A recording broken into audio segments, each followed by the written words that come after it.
Suksesi berdarah atau damai? Pertanyaan tersebut patut dikemukakan. 2 kali sudah suksesi berdarah-darah. Masa 76 tahun bangsa ini setelah merdeka. Terjadi di suksesi Presiden pertama Bung Karno ke Soeharto. Kedua kalinya suksesi Presiden ketiga dari Soeharto ke B.J. Habibie. Dari suksesi berdarah tersebut terjadi setelah berkuasa dalam waktu yang cukup lama, totalnya 54 tahun, 22 tahun kekuasaan Presiden pertama, 32 tahun berkuasa Presiden kedua, atau 71% dari total sejak kemerdekaan bangsa ini. Jadwal suksesi direncanakan 2024. Dari sekarang perhatian dari pihak yang berkeinginan sudah bersiap dan sudah pasang kuda-kuda sejak dini. Sah-sah saja sepanjang lihat dari para pihak yang tujuan utamanya tidak lain dan tidak bukan menempatkan kedaulatan rakyat sebagaimana diamatkan Undang-Undang Dasar 1945 secara murni dan konsekuen. Paham kesalahan besar bangsa ini di masa lalu dan tahu persis langkah-langkah yang akan dilakukan, bukan dicitrakan seolah-olah, bukan, tidak dengan kata-kata, tidak retorika, namun real terjadi. Tidak sekedar janji manis di awal, akhirnya berdarah-darah. Ingat, 2 kali sudah berdarah-darah. Sebaiknya tidak terulang. Bercita-cita, berkeinginan, berharap adalah sangat logis dan keharusan. Namun tidak cukup sampai di situ. Harus ada kerja keras mencari penyebab terjadinya suksesi berdarah-darah tersebut. Melakukan persiapan pembenahan, menutup potensi-potensi penyebab terjadinya.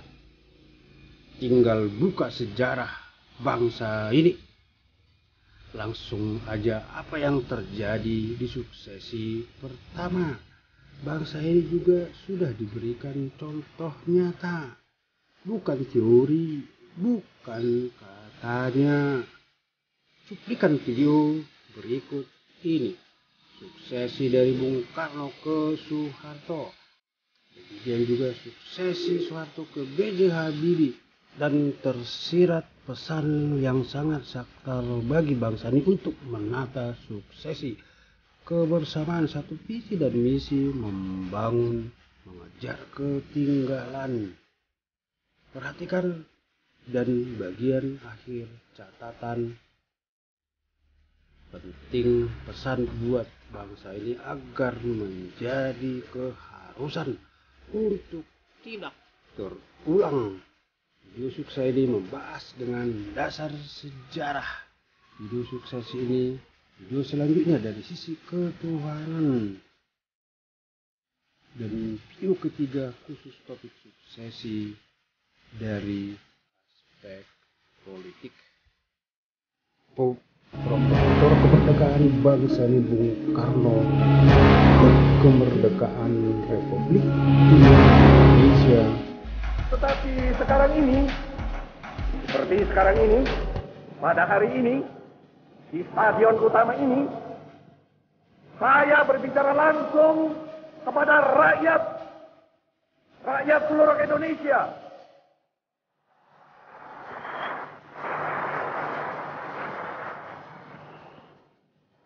Bahkan juga langsung kepada seluruh dunia, dari timur sampai ke barat, dari utara sampai ke selatan.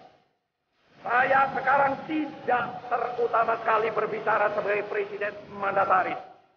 Tidak sebagai presiden Perdana Menteri. Tidak sebagai presiden Panglima tertinggi. Saya berbicara di sini sebagai penyambung lidah rakyat Indonesia. Saya berbicara di sini sebagai presiden, pemimpin besar revolusi Indonesia. Dari Sabang sampai Merauke. Yang sama oleh Bapak Jokowi pada acara konvensi rakyat dan pada acara sidang umum pidato kenegaraan pada tanggal 16 Agustus 2021. Bapak Jokowi dalam pidatonya, durasi pidato Bapak Jokowi tersebut sekitar setengah jam dapat disaksikan pada bagian belakang. Sebelum ke pidato Bapak Jokowi, terlebih dahulu dengarkan penekanan kedaulatan rakyat pada penggalan pidato Bung Karno berikut. Bahwa kedaulatan rakyat itu tetap teratas dan kembali kedaulatan rakyat itu tetap teratas dan kembali kedaulatan rakyat ini secara tegas dan penuh keyakinan diungkapkan Bung Karno di satu kesempatan dalam pidato. Jadikan derita ini sebagai kesaksian bahwa kekuasaan seorang presiden sekalipun ada batasnya, karena kekuasaan yang langgeng hanyalah kekuasaan rakyat. Pidato Hari Pahlawan 10 November 1961. Beberapa pidato Bung Karno ini saya pikir masih sangat relevan di atas kertas sebagaimana tertulis dalam UUD 1945. Kedaulatan rakyat adalah kekuasaan yang tertinggi. Demikian juga yang sering terucap dan terdengar daripada petinggi negeri ini. Kenyataannya seperti apa? Hanya perasaan inilah yang bisa merasakannya. Kurang tahu dengan rasa saudara-saudara yang pasti sudah diingatkan berkali-kali. Bila masih merindukan Indonesia yang maju, keahlian adalah perlu, bukan tetapi keahlian saja tanpa dilandaskan pada jiwa lanjut yang hingga besar, pertanyaan tidak akan mungkin berikutnya. akan mencapai tujuannya. Apakah ada yang Inilah bilang perlunya. Sekali lagi mutlak perlunya. ada yang abai? Apa itu?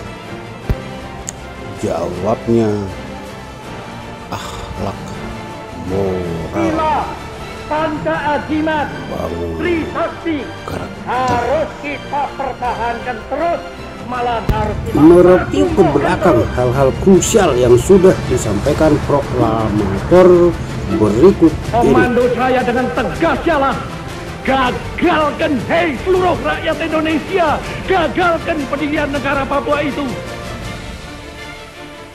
Apa komando saya lagi? Hei seluruh rakyat Indonesia, kibarkan bendera sang merah putih di Papua, di negara ini, di Irian Barat itu. Tegas. Hai tentara, han polisi, han rakyat, perlibat gandakanlah usahamu membantu pengacau-pengacau ini. Segala jalan harus dilalui. Kalau kata-kata saja tidak dapat menyehatkan jiwa yang keblinger, apa boleh buat? Suruhlah senjata berbicara satu bahasa yang lebih kuat lagi.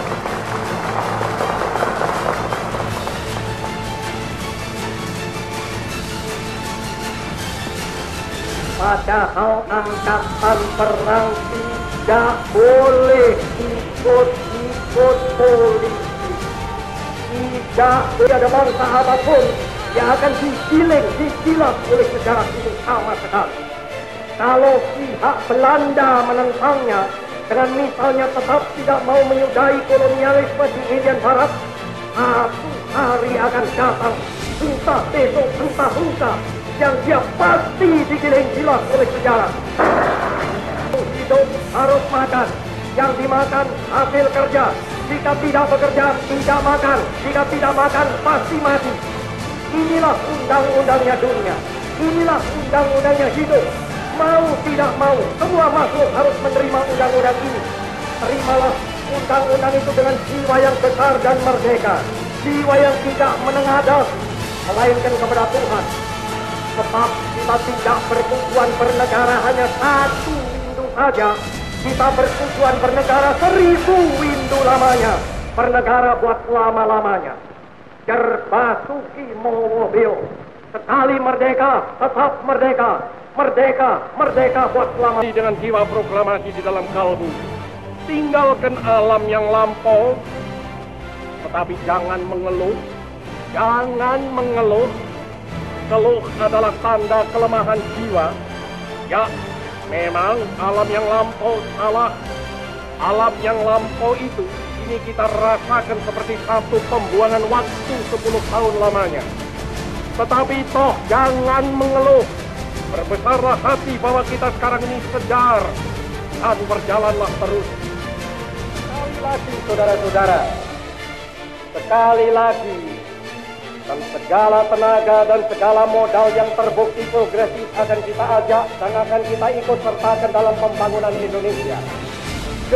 Tenaga dan modal bukan asli yang sudah menetap di Indonesia dan yang menyetujui lagi pula sanggup membantu terlaksananya program kabinet kerja akan mendapat tempat dan kesempatan yang wajar dalam usaha-usaha kita untuk memperbesar produksi di lapangan pekerjaan dan penghasilan.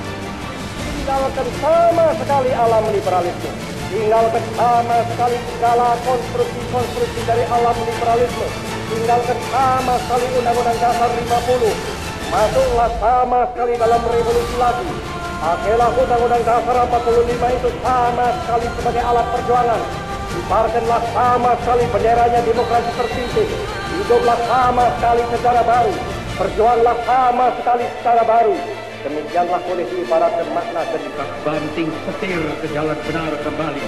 Dan dengan itu memberi kembali kepada Republik Indonesia ia punya romantik, dinamis, dan dialektik. Dengan koreksi banting setir ini, kita kembali beri kepada Republik Indonesia ia punya jurusan, ia punya arah, ia punya direction. Dengan itulah maka pada permulaan pidato ini, karena itulah maka pada permulaan pidato ini saya berbicara tentang pengalaman di masa yang lampau dan urusan untuk masa yang akan datang. Syukur kepada Tuhan yang Maha Esa bahwa Ia telah melindungi dan menuntun negara dan bangsa kita hingga kita dengan selamat telah sampai kepada hari yang berbahagia sekarang ini. Dan moga-mogalah lindungannya dan tuntunannya itu tetap dikurniakan kepada negara dan bangsa kita dalam memasuki tahun yang ke-22 dari kehidupannya dan selanjutnya. Lindungan dan tuntutan Tuhan itu sangat kita perlukan dan sangat kita mohonkan. Sebab tiada sesuatu berjalan selamat tanpa ridhonya Tuhan yang Maha Kuasa. Dan masa depan yang akan kita masuki sudahlah menampakkan gejala-gejala yang menunjukkan akan datangnya masa yang lebih berat.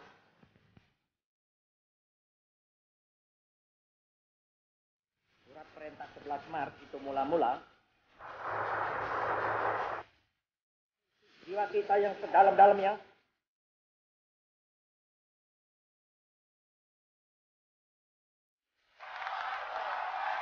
dibagikan pada rakyat.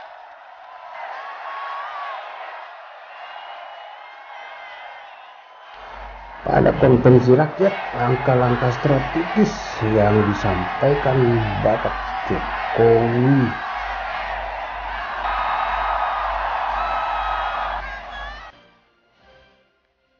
silakan melipat pidato ini amat menyaksikan. Bismillahirrahmanirrahim. Assalamualaikum warahmatullahi wabarakatuh.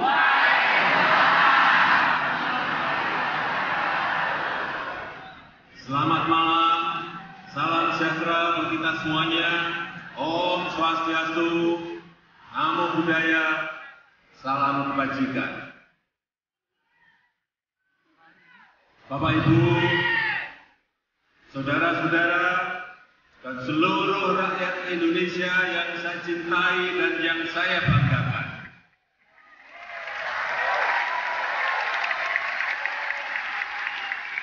Pada kesempatan ini, pada konvensi ini, saya ingin berbagi kepada Bapak Ibu dan saudara-saudara sekalian. Berbagi pengalaman, berbagi cerita, berbagi cita-cita, dan berbagi semangat.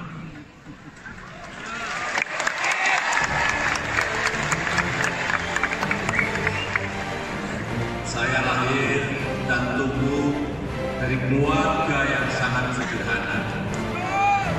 Bapak saya pernah jualan bambu dan kayu di sebuah pasar yang namanya Pasar Bilingan Solo. Jadi dari kecil saya sudah menjadi bagian dari kehidupan pasarnya.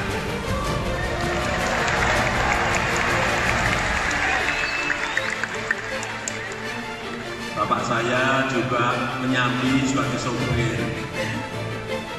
Kami pernah tinggal di bantaran Sungai Kalianyar, kemudian digusur dan harus mencari rumah kontrakan.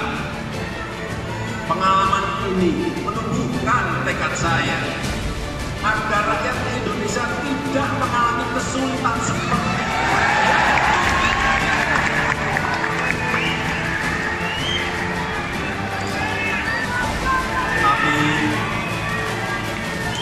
Tapi meskipun keluarga kami itu sederhana, namun kami bahagia.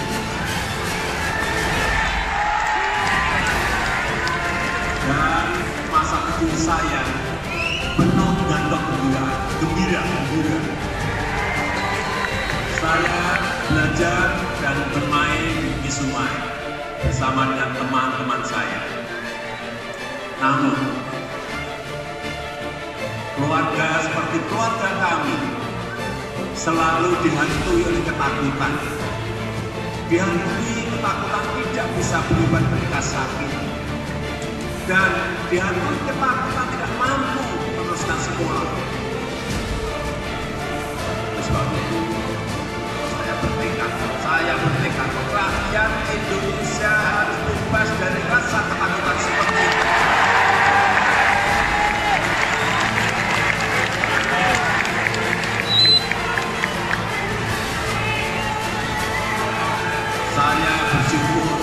Saya bersyukur karena kerja keras kedua orang tua saya yang tidak pernah menyerah, akhirnya memperoleh hasil. Allah Subhanahu wa Ta'ala melimpahkan rahmat dan berkah sehingga keluarga kami selalu mendapatkan kemudahan. Dengan segala perjuangan keluarga, saya berhasil menyelesaikan sekolah dan melanjutkan kuliah. Akhirnya setelah lulus kuliah, saya merasakan perjuangan bagaimana mencari pekerjaan yang tidaklah mudah. Alhamdulillah, pengalaman kerja pertama saya di Aceh. Saya jatuh cinta pada bumi dan rakyat Aceh.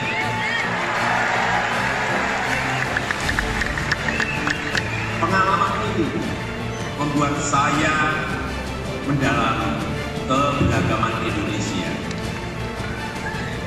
Pengalaman saya bekerja mulai dari tingkat yang paling bawah, menumbuhkan tekad saya bahwa seluruh tenaga kerja di Indonesia harus memiliki keahlian yang cukup dan mampu mendapatkan pekerjaan dengan kesejahteraan yang baik.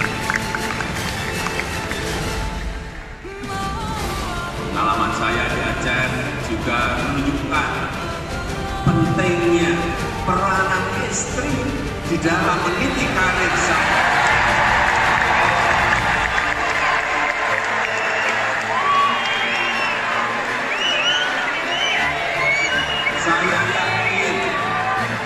Saya yakin perempuan-perempuan di Indonesia memiliki peranan yang sangat menentukan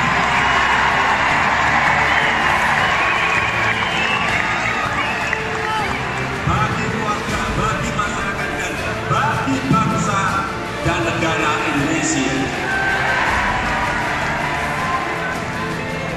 Setelah 3 tahun di Aceh, saya kembali ke Solo dan mulai berwirausaha sebagai usaha kecil. Saya merasakan betapa sulitnya proses perizinan. Saya merasakan betapa sulitnya mencari modal. Saya merasakan. Dan saya merasakan betapa sulitnya menembus sebuah pasar, termasuk pasar ekspor, pasar global. Saya tidak ingin pengusaha kecil di Indonesia mengalami kesulitan seperti yang saya alami. Saya ingin semua pengusaha di Indonesia memiliki kesempatan yang sama untuk maju.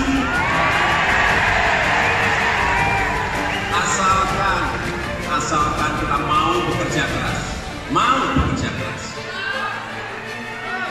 dan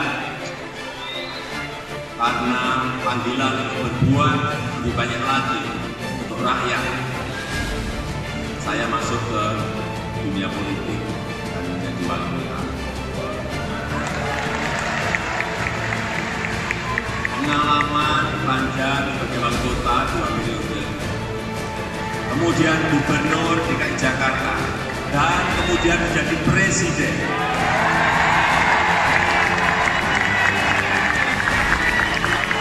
Memberikan bekal pengalaman saya untuk mengelola negara.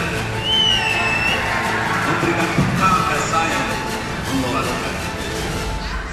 Perjalanan hidup saya mengajarkan kepada saya dan keluarga saya untuk selalu optimis. Dalam menghadapi semua masalah, selalu bekerja keras dan tidak mudah menyerah. Perjalanan hidup saya juga mengajarkan kemandirian dan kejujuran. Dengan selalu berdoa dan bertawakal kepada Allah Subhanahu wa Ta'ala. Saya berkomitmen untuk melanjutkan dan menuntaskan panggilan dan tanggung jawab saya.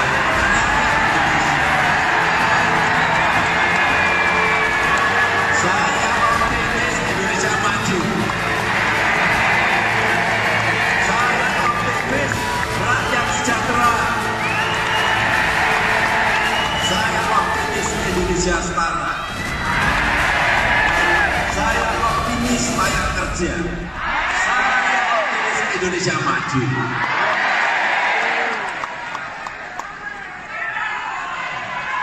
Bapak Ibu, saudara-saudara sekalian, dan seluruh rakyat Indonesia yang saya cintai dan yang saya banggakan.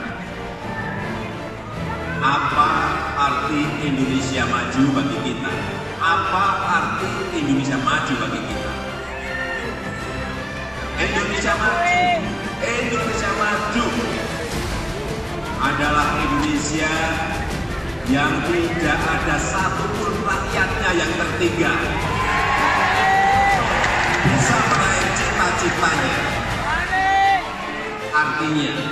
Artinya kita harus terus membangun pendidikan yang mencerdaskan, yang memberikan keterampilan, yang meningkatkan keimanan dan memperkokoh karakter untuk meraih kemajuan bangsa.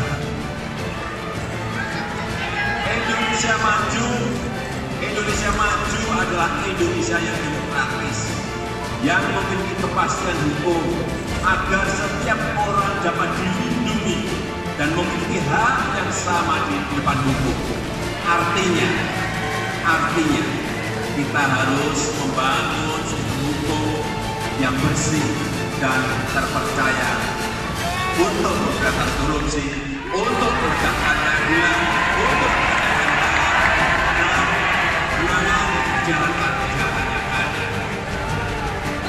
Indonesia maju adalah Indonesia yang mampu mengembangkan ilmu pengetahuan dan teknologi, yang mendorong inovasi untuk meningkatkan produktivitas serta meningkatkan daya saing dan martabat bangsa. Artinya, kita harus mampu mengolah dan mengelola sumber daya alam kita yang kita manfaatkan sebesar-besarnya bagi kemakmuran rakyat. Indonesia maju adalah Indonesia yang mampu menjaga dan mengamankan bangsa dan negara untuk memperkokoh kedaulatan, memperkokoh persatuan dan kesatuan. Artinya, kita harus terus memperkuat sistem pertahanan dan keamanan kita, memperkokoh diplomasi luar negeri kita, serta memperkokoh ketahanan budaya kita. Dan untuk mencapai Indonesia maju yang kita cita-citakan, selama 4 tahun ini kita telah bekerja keras untuk membangun fondasi infrastruktur kita bagi seluruh rakyat Indonesia. Kita membangun di seluruh pelosok tanah air, di perbatasan, dan semua desa di negeri kita yang kita cintai.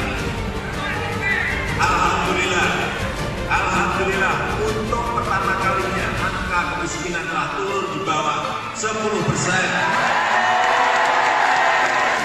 Hanya 1 digit angka kemiskinan yang terendah dalam sejarah Indonesia. Kita akan terus turunkan angka kemiskinan ini melalui penciptaan lapangan kerja, pertumbuhan ekonomi yang berkualitas, harga yang stabil dan terjangkau, daya beli yang menguat, serta jaminan sosial yang menyeluruh. Saya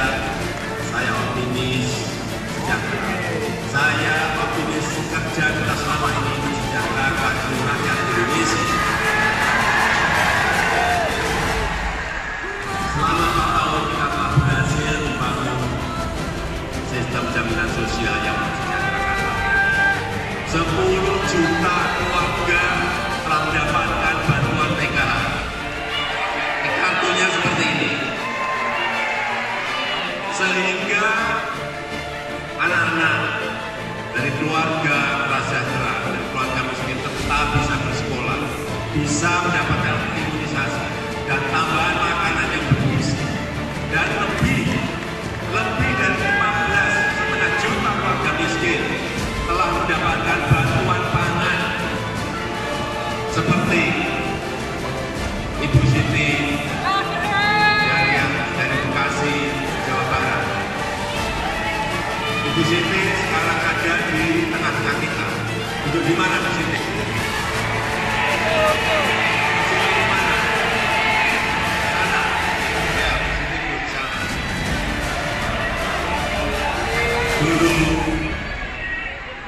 Dulu Bu Siti dan suami kekurangan dalam membiayai hidup anak-anaknya. Lalu tahun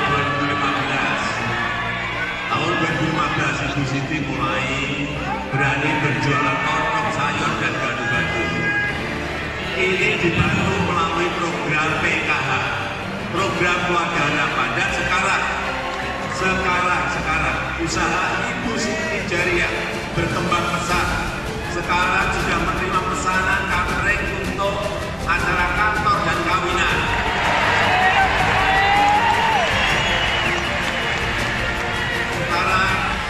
Sekarang anak-anaknya bisa kuliah.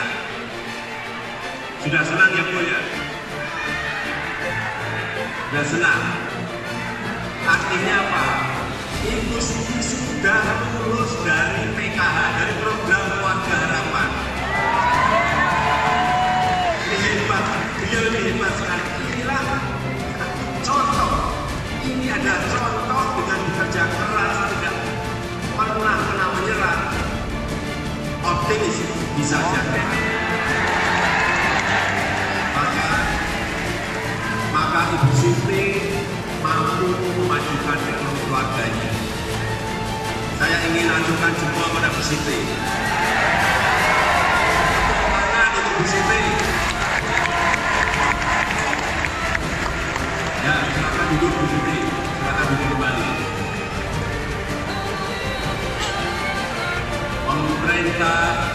Pemerintah terus menjamin anak-anak Indonesia untuk dapat meneruskan sekolah tanpa terhalang oleh kondisi ekonomi keluarga.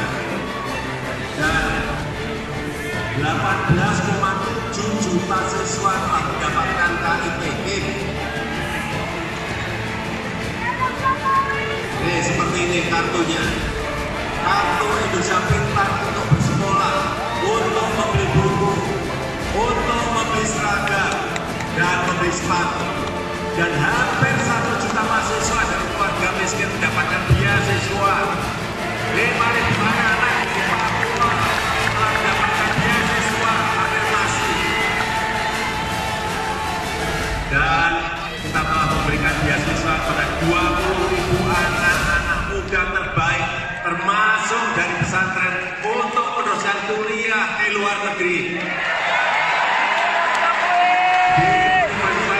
Terbaik dunia. Itu semua membuktikan bahwa kita tidak mau ada satupun anak Indonesia yang gagal meraih cita-citanya hanya karena kemiskinan. Tidak.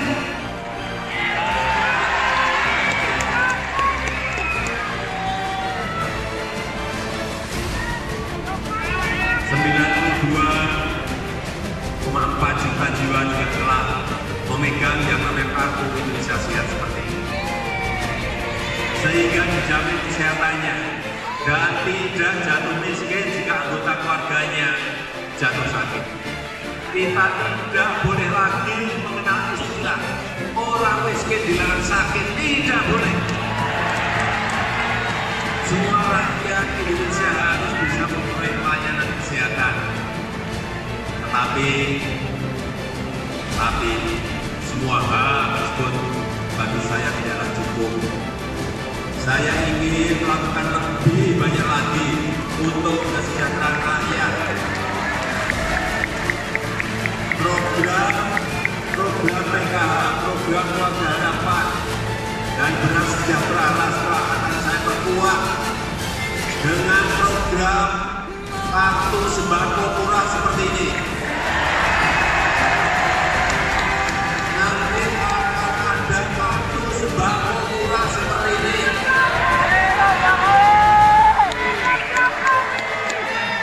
Kemudian kartu Indonesia Pintar KIP yang sekarang ini hanya sampai di SMA atau SMK juga akan kita jadikan KIP kuliah.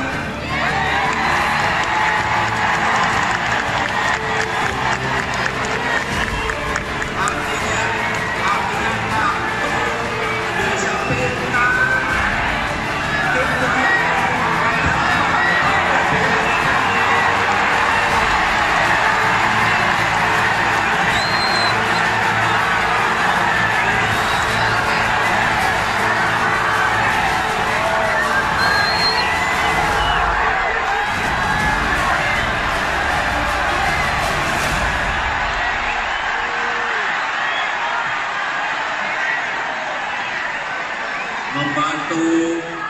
Membantu biaya pendidikan mulai dari anak usia dini hingga sampai kuliah dengan kartu ini.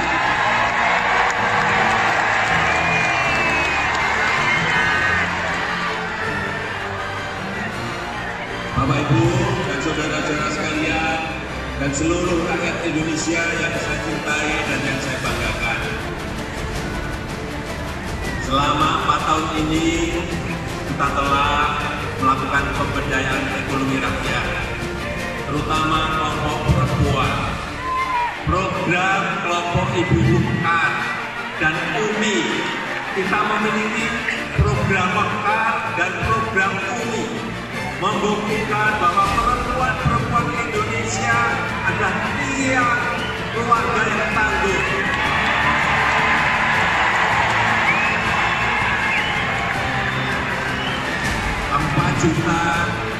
Empat juta perempuan Indonesia prasejahtera telah mendapatkan modal melalui program mekar. 1,2 juta perempuan Indonesia telah mendapatkan kredit murah ultra mikro atau UMI dengan nilai 7 triliun.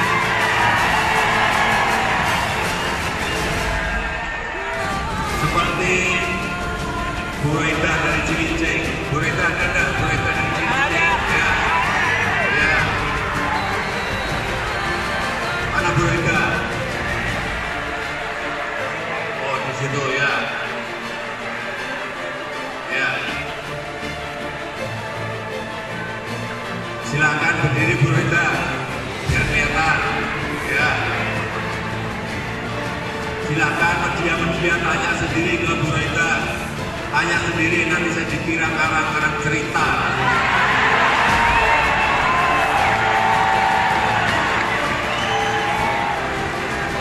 Terima kasih Bu Reda dan keluarga sudah bisa hadir. Bu Reda adalah perempuan Indonesia yang membantu ekonomi keluarganya. Betul ya Bu? Dulu pendapatannya hanya 20.000 sampai 30.000 per hari. Tentu ini tidak cukup untuk kebutuhan keluarga sehari-hari.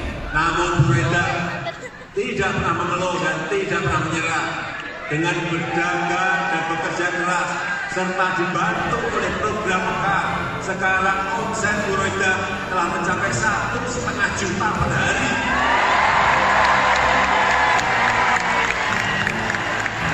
Saya ingin tepuk tangan sekali lagi untuk Bu Reda.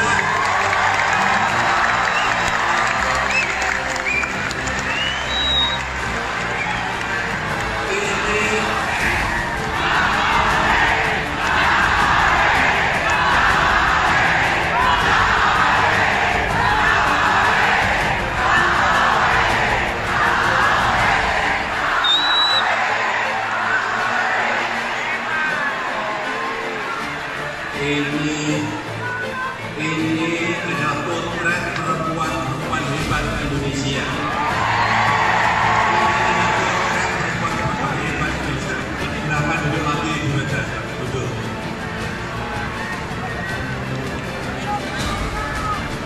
Tahun ini program mekar akan ditingkatkan. Yang sebelumnya 4 juta akan ditingkatkan jadi 10 juta penerima. Sehingga 10 juta ibu-ibu seperti Bu Reda akan mampu meningkatkan usahanya hingga 4 atau 5 kali lipat. Dan tahun depan program UMI juga akan ditingkatkan untuk menjangkau lebih banyak lagi perempuan-perempuan yang berjuang untuk kesejahteraan keluarganya.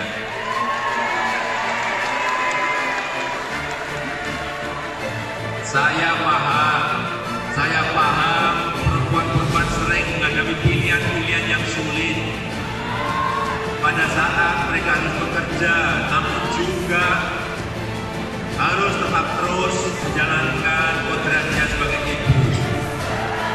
Oleh sebab itu, pemerintah juga akan membangun program-program penitipan anak secara masif untuk menjaga buah hati di saat orang tuanya bekerja.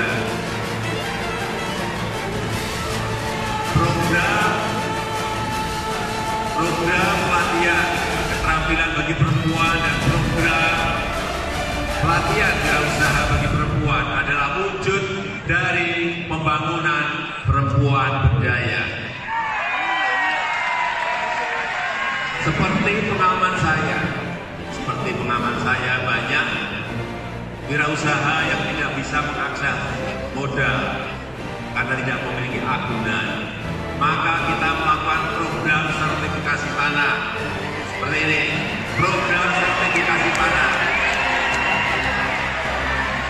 Karena tanah adalah aset penting bagi ekonomi rakyat. Ini adalah wujud kedaulatan dan kepastian hukum bagi rakyat. Sertifikasi tanah memiliki kepastian hukum pada pemiliknya, memastikan kepastian hukum pada pemiliknya untuk mengolahnya, untuk akses permodalan dan kepastian untuk akuisisinya. Dan kita telah membagikan sertifikat tanah seperti ini 5 juta lebih di tahun 2017. Sebanyak 7 juta lebih di tahun 2018. Dan kita akan membagikan target kita tahun ini 2019 9 juta sertifikat harus dibagikan ke rakyat. Tahun depan 11 juta sertifikat harus dibagikan kepada rakyat.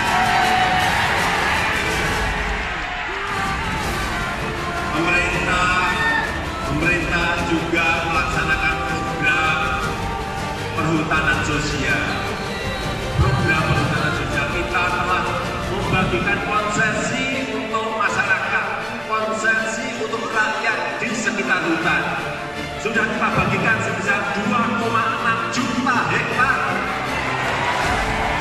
Konsesi seperti ini, 2,6 juta hektar dari 12,7 juta hektar yang sudah kami persiapkan tapi belum dibagi. Sekali lagi, ini adalah konsesi tanah untuk rakyat.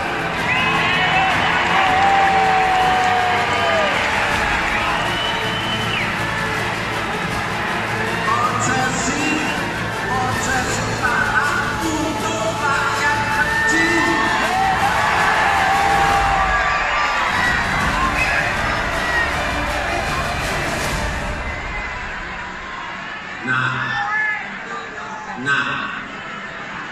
Nah, jika ada penerima konsesi besar yang mau mengembalikan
rakyat Indonesia yang saya cintai dan yang saya banggakan.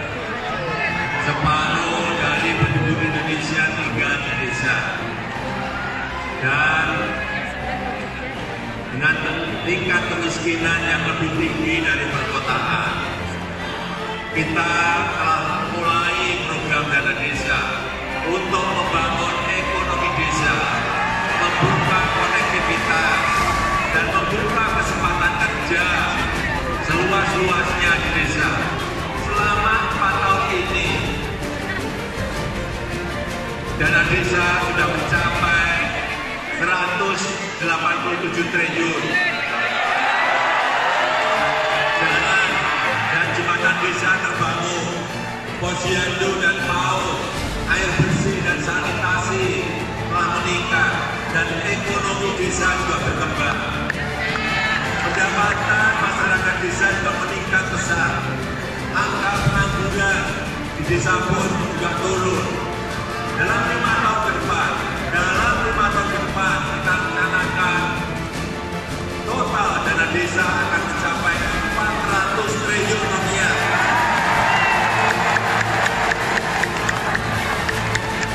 Dengan pemanfaatan yang semakin baik, kemakmuran rakyat akan semakin merata hingga ke pelosok-pelosok desa. Inilah salah satu alasan kenapa kita harus optimis sejahtera.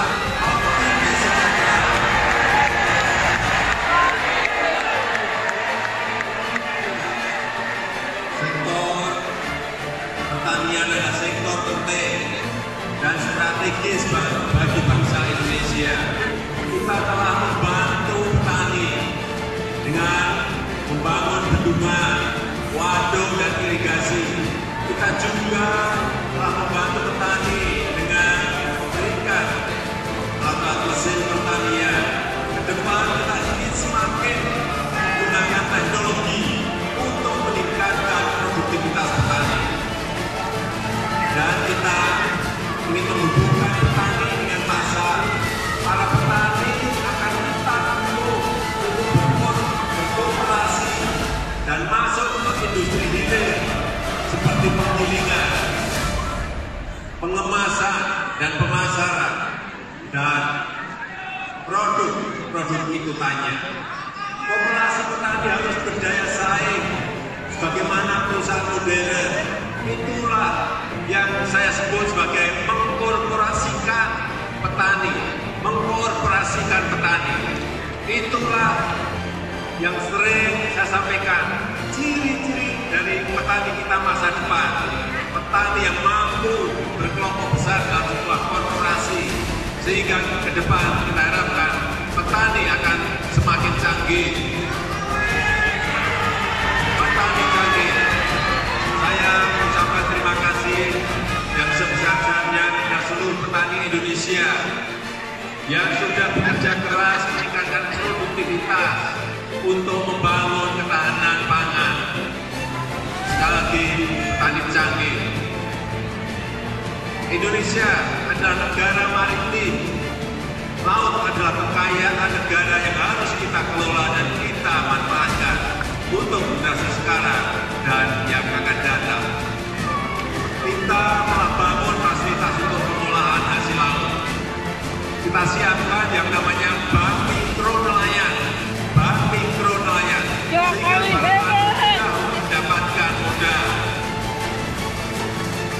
132 miliar rupiah dana dari bank mikro nelayan sudah disalurkan para nelayan dan usaha-usaha perikanan dengan bunga hanya 3% saja.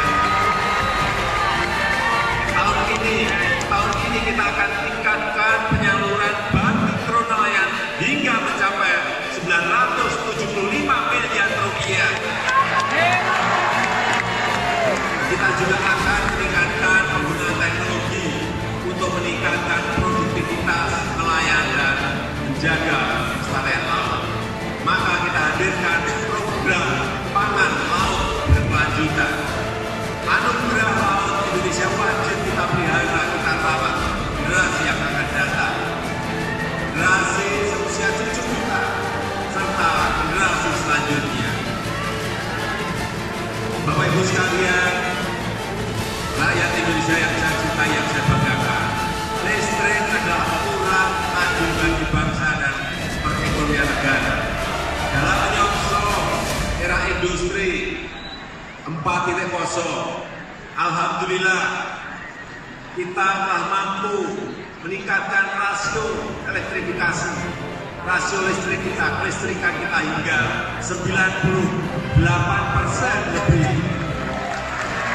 Dan kita targetkan mencapai 99,9% tahun 2019 ini. Ke depan, kita akan mengurangi penggunaan bahan bakar fosil atau minyak dan memajukan program energi hijau. Ini adalah bentuk tanggung jawab Indonesia untuk peduli terhadap masalah perubahan iklim dunia. Indonesia kaya sumber daya alam yang bisa menghasilkan energi terbarukan, energi dari air, energi dari panas bumi, dan energi dari angin atau bayu dan matahari. Untuk pertama kalinya dalam sejarah, kita telah membangun pembangkit listrik tenaga angin di Sidrap dan Jeneng Kyoto di Sulawesi Selatan. Ini mampu dinikmati oleh 150.000 lebih keluarga. Kita juga telah membagikan 176.000 lampu surya gratis di 16 provinsi untuk lebih dari 350.000 rumah. Dengan bantuan ini, misalnya Ibu Yangkon Taboni, warga desa di Munak, Kabupaten Jaya Wijaya, Papua, dapat menikmati penerangan untuk keluarganya. Dan selama tahun 2018 kita juga telah mampu memproduksi biodiesel melebihi target, yaitu sebesar 6 juta kiloliter, 4 juta kiloliter untuk program B20 dan sisanya diekspor. Kita juga berhasil menghemat devisa 28,4 triliun rupiah, dan tahun ini kita targetkan produksi B20 sebanyak 6,2 juta kiloliter dan potensi penghematan devisa 3 miliar US dollar. Dengan energi alternatif ini, kita dapat mengurangi kebutuhan impor minyak kita dan meningkatkan ketahanan energi yang terjangkau oleh masyarakat. Oleh karena itu, saya optimis terjangkau, optimis berdaulat. Bapak Ibu, saudara-saudara sekalian, dan seluruh rakyat Indonesia yang saya cintai dan yang saya banggakan. Sekarang kita hidup di era yang berubahnya begitu sangat cepat sekali. Dunia sudah tanpa batas, informasi datang begitu sangat deras, sangat cepat. Kita pastikan seluruh rakyat dan wilayah Indonesia mampu mendapatkan akses internet yang setara dan cepat. Ini adalah wujud demokratisasi teknologi dan kesetaraan kemajuan. Karena kalau tidak, kita ini akan ketinggalan jauh sekali. Dan dari Sabang sampai Merauke, dari Miangas sampai Pulau Rote akan sepenuhnya memiliki infrastruktur internet untuk semuanya. Internet cepat untuk semua, internet cepat untuk semua. Pembangunan Palapare hampir selesai. Palapare Barat dan Palapare Tengah sudah 100% beroperasi. 91% Palapare di wilayah timur telah berjalan, dan sebentar lagi pada pertengahan tahun ini sudah akan mencapai juga 100%. Indonesia juga memiliki satelit Telkom, dan baru-baru ini swasta meluncurkan satelit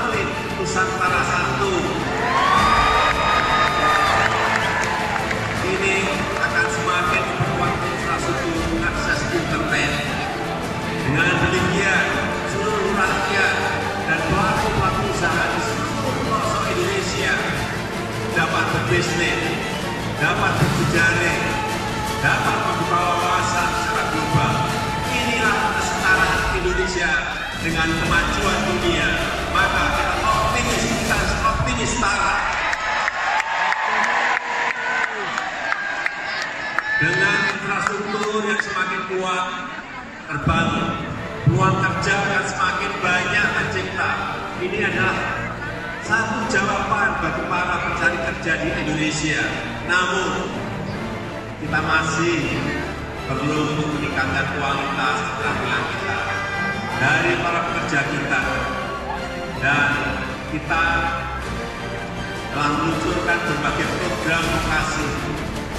Salah satunya adalah mendirikan balai latihan kerja komunitas di pesantren-pesantren untuk meningkatkan keterampilan santri. Tahun 2017 hanya 50 BLK komunitas, 2018 100 BLK komunitas, dan tahun 2019 ini kita targetkan 1000 BLK komunitas. Dan tahun depan, tahun 2020 kita akan targetkan menjadi 3000 BLK komunitas harus terbangun. Namun, saya akan meningkatkan lebih banyak lagi program pelatihan untuk para pencari kerja dan korban PHK. Untuk itu, akan saya luncurkan yang namanya Kartu Prakerja seperti ini, Kartu Prakerja.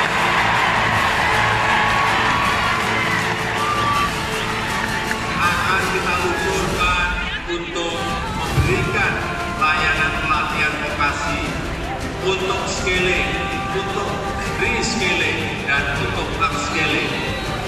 Ini pelatihan vokasi untuk meningkatkan keterampilan bagi yang belum bekerja, bagi yang berstatus sebagai pekerja, dan juga bagi yang akan berganti pekerjaan. Tahun 2019 ini ditargetkan kita akan melatih kira-kira 500.000 orang di layanan-layanan pelatihan vokasi. Tahun 2020 kita targetkan 2 juta orang peserta pelatihan yang akan kita kerjakan. Dengan kartu ini, kita akan terus meningkatkan program tersebut sehingga Indonesia akan memiliki sumber daya manusia yang berkualitas premium, yang mampu bersaing dalam negeri dan juga di luar negeri. Saya optimis kerja, sekali lagi optimis kerja.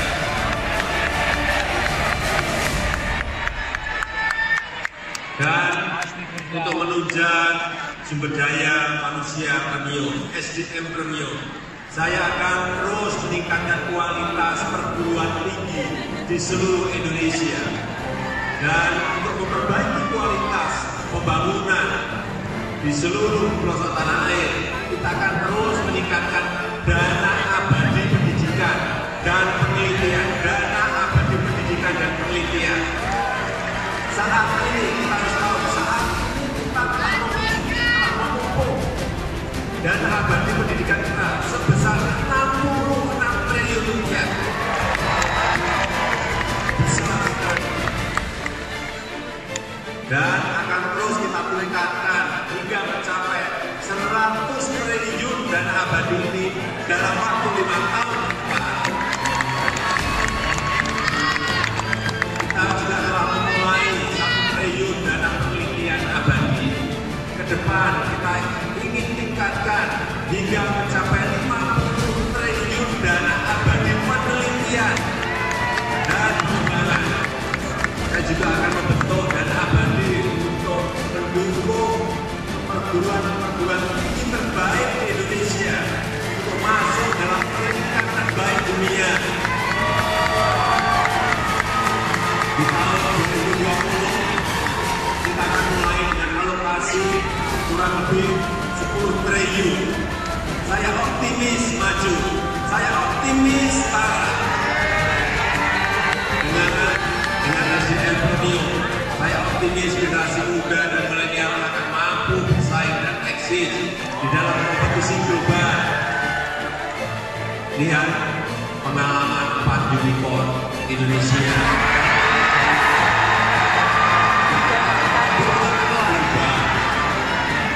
Indonesia memiliki unicorn terbanyak di Asia Tenggara.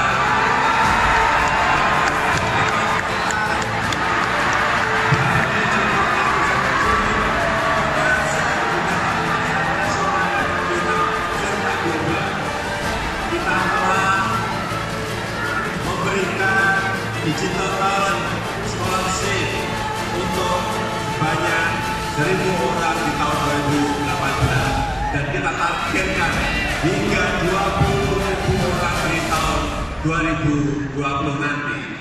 Saya yakin akan semakin banyak startup yang lahir di Indonesia melalui berjejaring, bertukar pikiran, dan diskusi ide, dan saling percaya untuk bekerja sama. Saya yakin generasi milenial Indonesia mampu menembus pasar global. Mereka ini adalah generasi berkolaborasi. Generasi berkolaborasi. Untuk itu, energi positif dan kreativitas generasi milenial kita, generasi muda kita, harus kita dukung dengan program Creative Space, ruang kreatif. Disinilah anak-anak muda akan memiliki ajang berkreasi, berkesenian dan berolahraga. Di desa dan di kota, anak-anak muda bisa berkolaborasi, mengasah toleransi, meningkatkan kreativitas dan inovasi, juga memupuk jiwa wirausaha. Di situ ada pelatihan kelas terampil yang akan segera kita lakukan besar-besaran untuk profesi-profesi kreatif. Ditambah juga dukungan dana sponsorship untuk kegiatan anak-anak muda dan komunitas untuk mendorong prestasi skala nasional dan internasional ke depannya. Saya yakin semakin banyak anak-anak muda Indonesia yang akan masuk ke gelanggang dunia dengan cetak prestasi. Saya optimis prestasi. Saya optimis sekarang. Seperti pengalaman saya sewaktu berwirausaha, begitu sulit mendapatkan perizinan usaha. Saya bertekad untuk memangkas berbagai regulasi yang menyulitkan dan juga membebani dunia usaha. Kita telah memulai dengan OSS, Online Single Submission. Saya juga telah meringankan beban UMKM dengan kurs berbunga murah, bunganya hanya 7%. Saya juga telah menurunkan pajak bina untuk UMKM hingga separuhnya dari 1% menjadi 0,5%. Juga telah kita bangun 41 bank wakaf mikro yang menyalurkan dana murah bagi usaha-usaha rumahan. Saya telah merevitalisasi lebih dari 5.000 pasar rakyat di seluruh tanah air agar mampu bersaing dengan pasar modern dan menggerakkan ekonomi lokal. Semua itu untuk mendukung rakyat yang sedang merintis bisnis, merintis usaha agar usahanya lancar. Saya optimis bisnis bisa lancar. Saya optimis rakyat kerja dan rakyat sejahtera.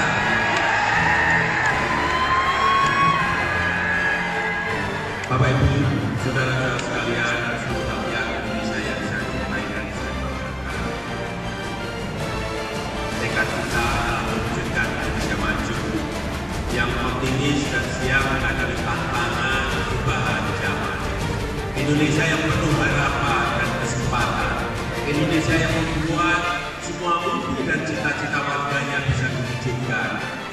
Itulah yang sekarang kita perjuangkan. Selama 4 tahun kita sudah membangun fondasi kebangsaan kita. Indonesia yang berdeka dan saling toleransi. Indonesia berdeka namun kuat bersatu. Indonesia yang global namun berdaulat. Tapi pekerjaan kita belum selesai. Banyak sekali tantangan yang sedang dan yang akan kita hadapi. Apa yang kita jalankan ini memang banyak tantangannya. Bahkan ada juga yang tidak setuju terhadap cara yang kita tempuh. Itu sah-sah saja dalam sistem demokrasi kita.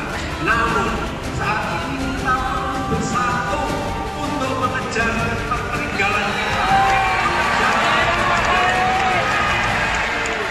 Kita perlu bersatu untuk menghadapi ancaman perpecahan dan kemunduran. Kita perlu bersatu demi keutuhan negara kesatuan Republik Indonesia. Kita perlu bersatu untuk Indonesia maju. Namun saya tidak mungkin menjalankan tugas ini seorang diri. Dengan optimis, saya Joko Widodo dan Pak Profesor Kiai Haji Ma'ruf Amin siap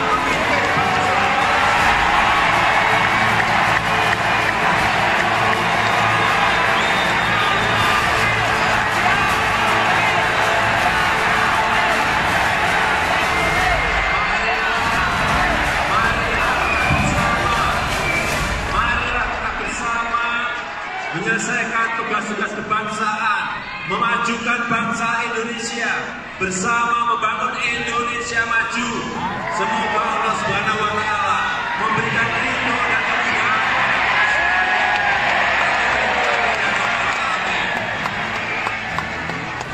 Perwujudan dari rakyat berdaulat. Imajinasi saya sudah sampai pada jika itu terrealisasi, alangkah bangga dan bersyukur menjadi rakyat Indonesia. Beberapa poin penting sudah disusun, sungguh sangat baik dan sesuai betul dengan apa yang dicita-citakan pendiri bangsa ini. Nation and character building. Terang, besok kita kutuk. Isu berat sebagai dampak ketidakpatuhan tersebut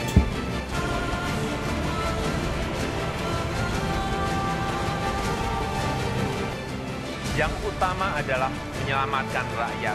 Menyelamatkan rakyat adalah hukum tertinggi dalam bernegara.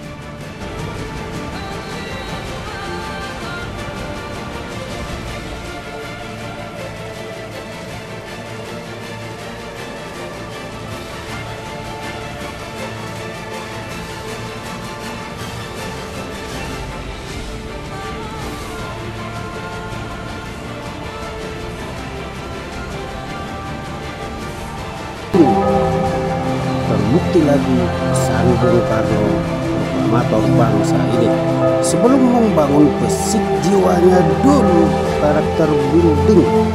Abai, terimalah akibatnya. Tuhannya saja sudah tidak ditakuti. Mau bukti bersumpah demi Tuhan Allah, namun korupsi ada saja. Tahun 1967 Bung Karno telah mewanti-wanti. Kenapa beliau menekankan, ayo dengar habis itu tobat dan turuti. Membangun teknik, membangun pertahanan adalah pertama-tama dan pada tahap utamanya membangun jiwa bangsa. Tetapi keaslian saja tanpa dilandaskan pada jiwa yang besar tidak akan dapat mungkin akan menjadi sebuah. Inilah perlunya, sekali lagi mutlak perlunya nation and character building. Wahai, tidak terutama sekali berbicara sebagai presiden mandataris, tidak sebagai presiden perdana menteri, tidak sebagai presiden panglima tertinggi. Saya berbicara di sini sebagai penyambung lidah rakyat Indonesia.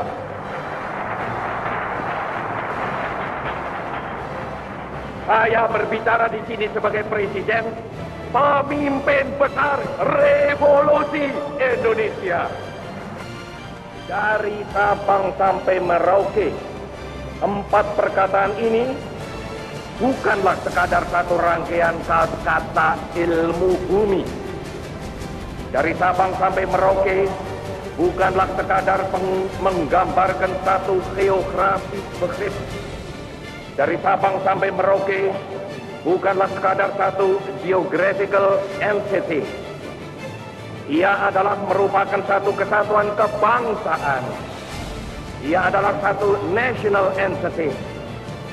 Ia adalah pula satu kesatuan kenegaraan. Satu state entity yang bulat kuat. Ia adalah satu kesatuan tekad, kesatuan ideologi, satu ideological entity yang amat dinamis. Ia adalah satu kesatuan cita-cita sosial yang hidup laksana api unggun. Satu entity of social consciousness like a burning fire. All the social conscious men praise for our victory. Karena itu, hei seluruh bangsa Indonesia, tetap tegakkanlah kepalamu. Jangan mundur, jangan berhenti, tetap derapkanlah kakimu di muka bumi. Jikalau ada kalanya saudara-saudara merasa bingung, jikalau ada kalanya saudara-saudara hampir berputus asa, jikalau ada kalanya saudara-saudara kurang mengerti jalannya revolusi kita, yang memang kadang-kadang seperti bahtera di lautan badai yang mengamuk ini, kembalilah kepada sumber amanat penderitaan rakyat kita yang kongruen dengan social conscious of man. Kembalilah kepada sumber itu, sebab di sanalah saudara akan menemukan kembali realnya revolusi. Tetapi alhamdulillah, Tuhan menolong. Lalu kita bangkit.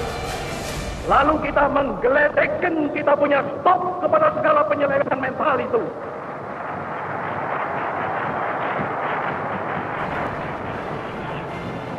Lalu kita suruh buang jauh-jauh segala alam pikiran liberalisme. Lalu kita dengungkan semboyan baru, yaitu demokrasi terpimpin. Lalu kita kocok habis-habisan multi-party system. Lalu kita canangkan manifesto politik. Lalu kita telurkan pemerasan manipul, yaitu UJEK. Lalu kita camkan kepada rakyat perlunya revolusi sosialisme pemimpin nasional yang satu, yaitu Retopim. Mengukir pemerintahan Belanda dari Indonesia, revolusi kita menuju lebih jauh lagi daripada itu. Revolusi Indonesia menuju 3 kerangka yang sudah terkenal. Revolusi Indonesia menuju kepada sosialisme. Revolusi Indonesia menuju kepada dunia baru tanpa eksploitasi otonom dan eksploitasi nasional. Bagaimana revolusi yang demikian ini mau dimandekkan dengan kata bahwa revolusi sudah selesai? Bagaimana revolusi demikian ini dapat dijalankan terus tanpa romantis, tanpa dinamik, tanpa dialektik? Nah, apa yang saya ceritakan di atas ini adalah pengalaman beberapa tahun yang lalu. Hampir saja kita terdengar susah sekali. Hampir saja kita oblit sama sekali. Hampir saja kita mati kutu sama sekali. Kalau kita tidak letak-letak banting setir ke jalan benar kembali. Dan dengan itu memberi kembali kepada revolusi Indonesia yang punya romantik, dinamik, dan dialektik. Dengan koreksi banting setir ini, kita kembali beri kepada revolusi Indonesia yang punya jurusan, ia punya arah, ia punya direction. Dengan itulah maka pada permulaan pidato ini, karena itulah maka pada permulaan pidato ini saya berbicara tentang pengalaman di masa lampau dan jurusan untuk masa yang akan datang. Syukur kepada Tuhan yang Maha Esa, bahwa Ia telah melindungi dan menuntun negara dan bangsa kita hingga kita dengan selamat telah sampai kepada hari yang berbahagia sekarang ini.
Dan Jenderal Soeharto telah mengerjakan perintah itu dengan baik.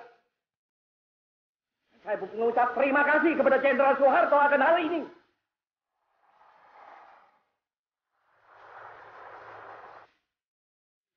cinta kita yang sedalam-dalamnya, maka pokok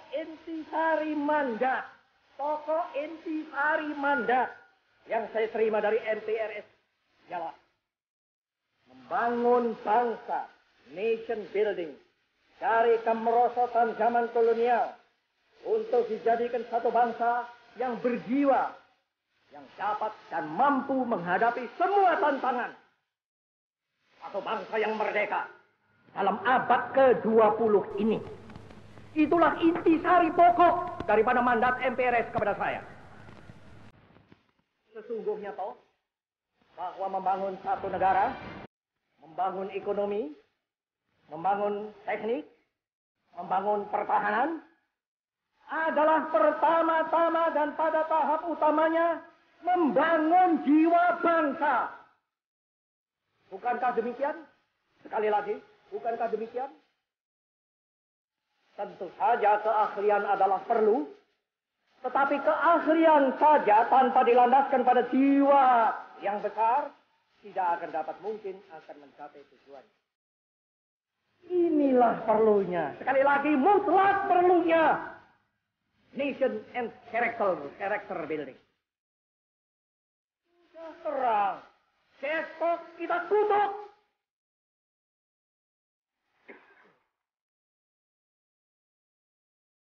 Dan saya mengkutuk pula.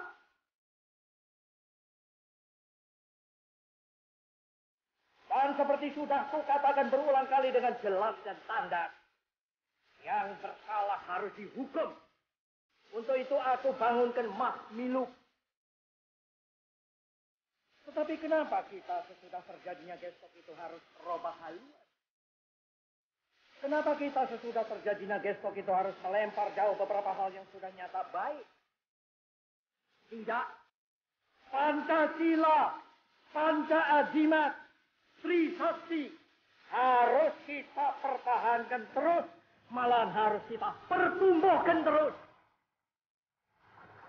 Kondisi politik yang terlihat tidak terkendali. Dikeluarkan surat perintah 11 Maret Super Semar yang isinya sudah disampaikan Bung Karno dalam pidatonya yang ada di depan. Saat itu Soeharto menjabat Pangkostrat. Waktu berdiri cepat dan tindakan cepat dilakukan. Dengan dasar Super Semar tersebut, Soeharto melakukan pembersihan atau pihak atau pejabat yang menurutnya berbahaya dan berpihak kepada diganti dengan individu yang loyal yang mendukung pemerintahan selanjutnya yang akan dia pimpin. Puncaknya terselenggaranya penyelenggaraan sidang